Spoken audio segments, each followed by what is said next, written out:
am excited because this is the second video that I've gotten done. Like, what? Check me out. Baby is fresh. Anyway, so yeah, I'm hoping that this video can help some of you, all of you, one of you at least, to like really focus on what the year has taught you, what the last year has taught you. I know I've been through just a shitload of different shit. So 2016 has taught me a lot. So I'm not gonna waste my time with this long, boring intro because I have a lot to share with you guys. So yeah, these aren't in any order.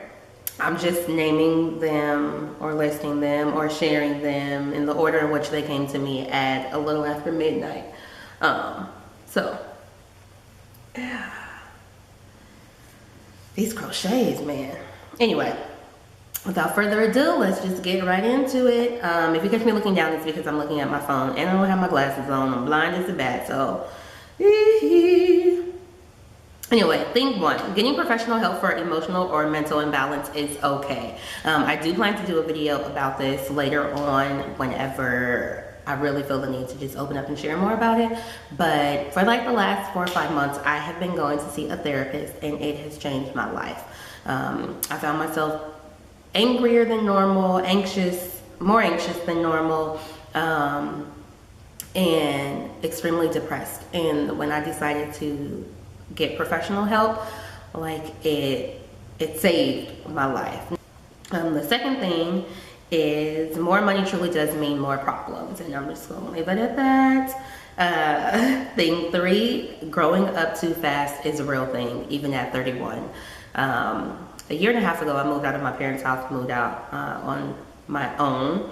No roommate or anything, it's just me and my little quaint studio apartment.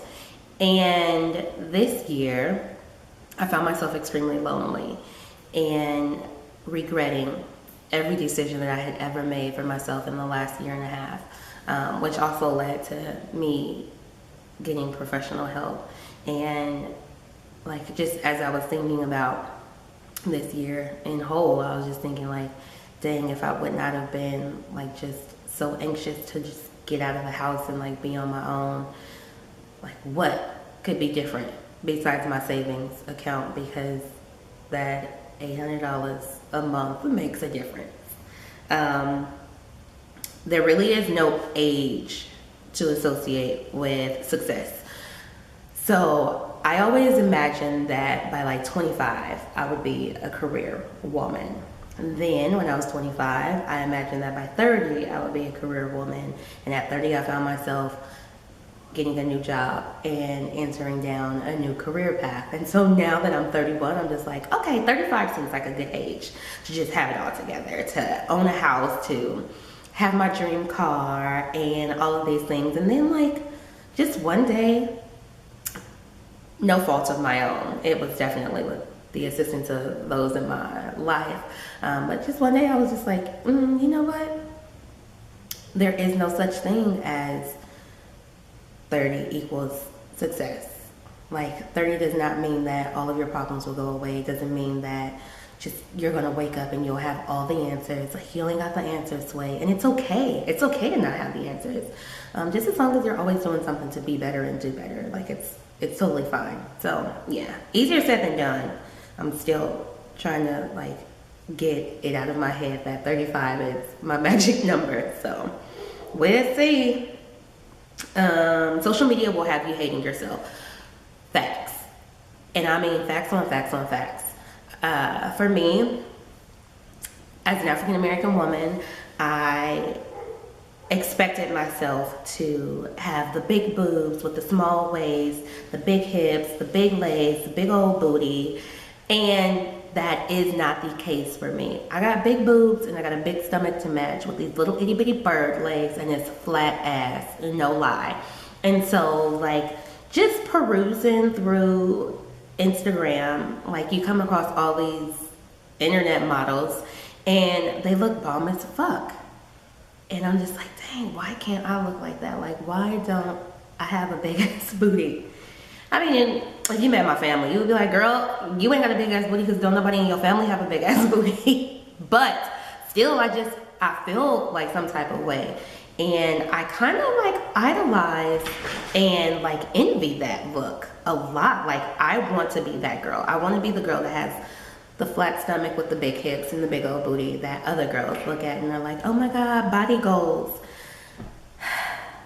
Don't beat yourself up over it. It doesn't matter how much you work out. Just, some shit is genetic, some shit is Dr. Miami, and some shit just ain't gonna happen.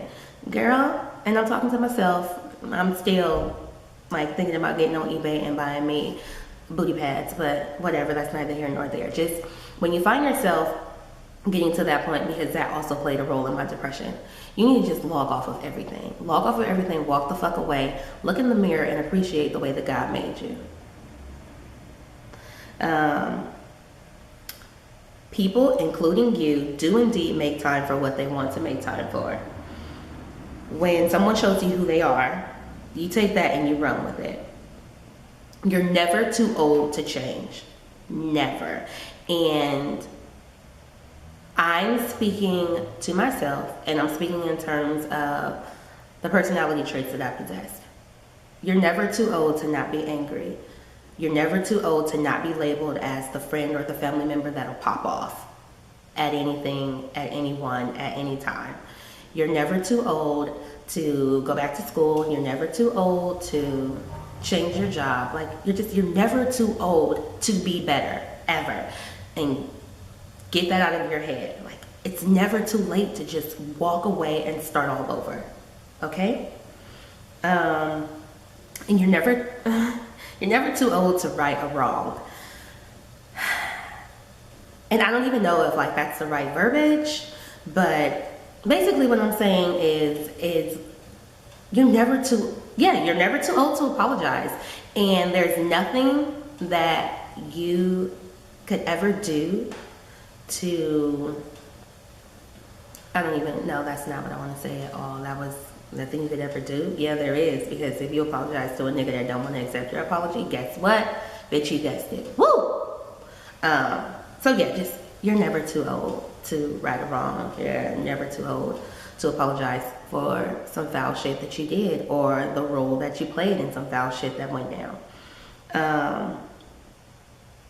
Excuses really are the tools of I'm in the garage and I don't have my glasses on, and I swear I feel spiders on me. And I got on sandals. Okay. Excuses are the tools of incompetence that build monuments of nothingness. Just get that shit done. Whatever it is, get it done.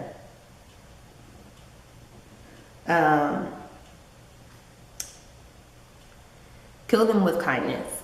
It is extremely hard, but it is so doable. It's hard. It is so hard. Trust you me, I know it is hard.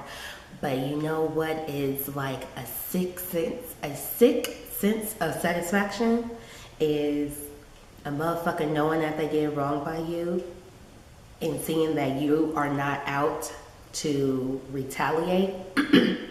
Them having to bite that pill and live with that shit for the rest of their life. Like, bitch, I have not done a fucking thing to you, but you are such a bitch to me. But it's all good, because I'm not going to let you stand in the way of my personal inner peace and happiness, or my coins.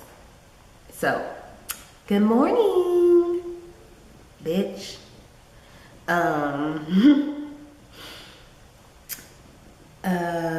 Self-hatred is a real thing, period. I don't even want to elaborate. Just know, self-hatred is a real ass thing. And minorities are racist. So, there's that. Compromise ain't compromise if it's just you compromising. That's change. Involuntary change. No matter how old you get, you're always going to want to call your mom. And I kid you not, around this time every year I get sick. And around this time every year, I literally cry for my mom. I cry. I full body hyperventilate, cry, because I want my mom to come get me and take me to the doctors and sit with me in the doctor's office and then take me home and take care of me. Every single fucking time. Trolls will be trolls, and I'm not talking about the cute ones. Dieting, it's so 20th century. That is literally like 16 years ago, almost 17 years ago. You need to make a commitment. If you are committed to losing weight, to living a healthier lifestyle, let that be what you are committed to doing. And not just temporarily, but like permanently. You can't like spot be healthy for your best friend's wedding, or for your wedding, or for summer vacay with the girls in the Bahamas. No, bitch. If you want to be healthy, then be healthy. And let that shit stick with you all the days of your life. Well, 20 years later, your body will thank you, trust me. And hospitals will hate you because you wouldn't be using their medicine. Healthy doesn't have a look.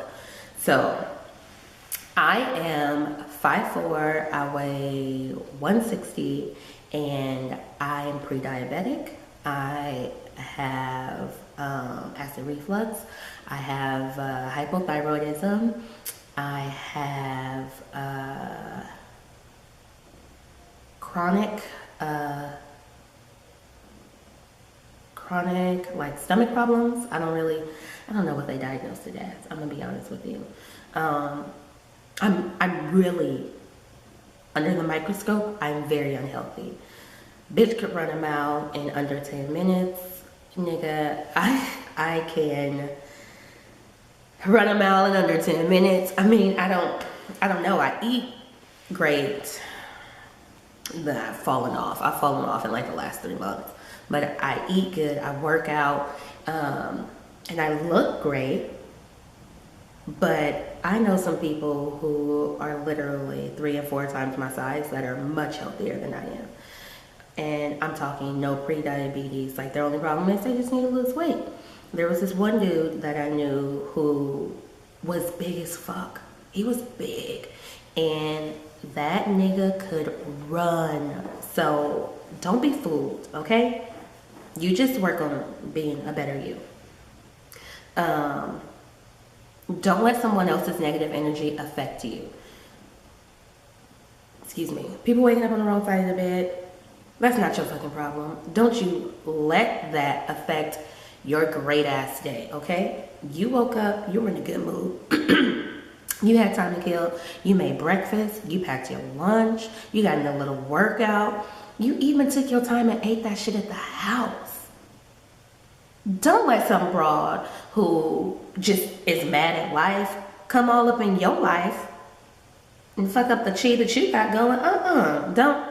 We bind and rebuke her and send her back to the pits of hell from which she came. Amen. Amen. Communication is much better than dramatics. So the relationship that I'm in now, it's going on 2 years. 2 years. I don't know how many years. We've known each other since high school. Anyway, when we reconnected, I was just getting out of a 5-year relationship. And in that relationship, I was a terrible communicator. I responded stereotypically. I'm fine. No. Okay. Yes. Okay. Nothing. And my boyfriend now, he don't play that shit. He'd be like, what's wrong with you? I say nothing. He'd be like, oh, okay. And I'd be like, wait a minute. You don't want to ask me again?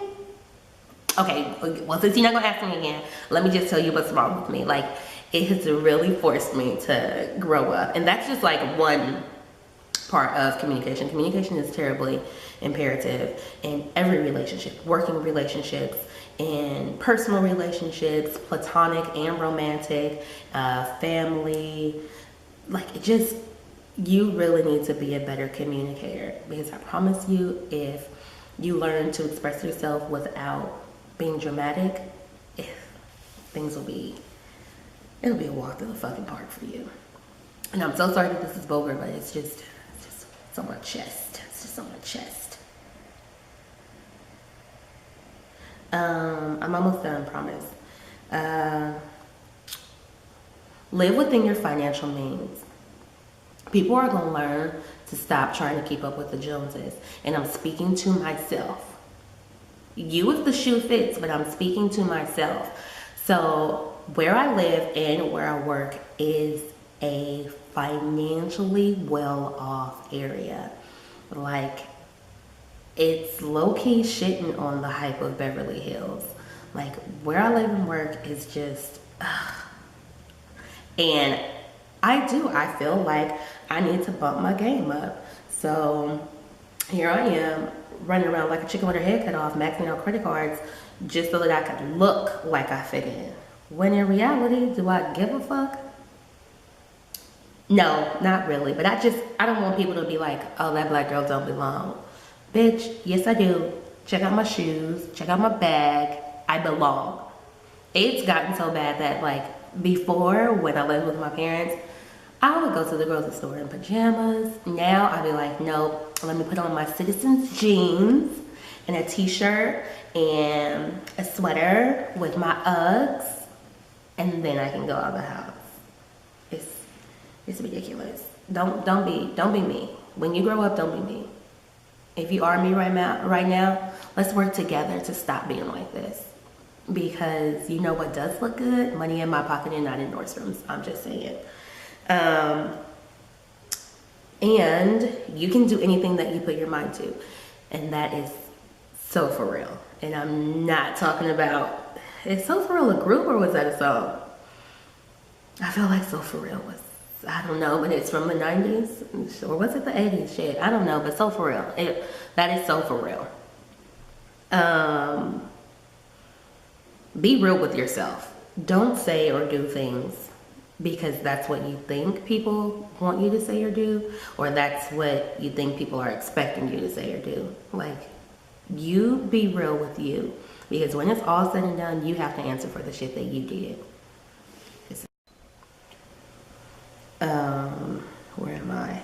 Macy's and Sephora are the devil. And yes, I did really put that on my list because they really are the devil. Like, why is it that Macy's is always having these bomb-ass sales? Like, why? And why does Sephora have to always send me an email letting me know? Like, oh, it's a surprise if you spend $35 today only. Bitch, well, I want to know what the surprise is. Don't leave me out in the rain. True friends really are hard to find. So if you find you better keep them. Don't let nobody disrespect you, but also you don't disrespect people, okay? All right. Same thing goes for family members.